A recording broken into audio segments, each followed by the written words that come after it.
صادفناش التوفيق. شرف كبير لينا احنا متواجدين، وان شاء الله نستفاد. ولادنا احنا بنستعد من بدري قوي بنادي نجوم مصر في البطولات المختلفه معاكم، وان شاء الله يبقى احتكاك واستفاده كبيره للولاد الفتره الجايه قبل فتره الاعداد ان شاء الله بعد العيد. وان شاء الله يبقى نوعدكم ان احنا تشوفوا نادي نجوم مصر حاجه محترمه ومختلفه الفتره الجايه. لو هنوجه النهارده رساله بقى شكر للجهاز الفني كله، المعاون، لاولياء الامور اللي بيجوا يساندوا خلال كل مباراه، للاعبين نقول لهم ايه؟ اقول لهم الف شكر ليكم اولياء الامور بالذات، حاجه لا توصف. شفناهم في الحفلات الفتره اللي فاتت، حاجه مشرفه جدا. بهدلهم كل النجاحات اللي موجوده دلوقتي.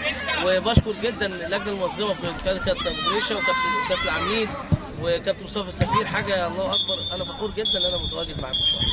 نتمنى لك التوفيق، سعيد جدا بلقائي معاك كابتن عبد الرحمن مارادونا، وانتظرونا وتغطيات خاصه وكواليس كل يوم جديد في دوري ابطال مصر. شرف لينا كابتن.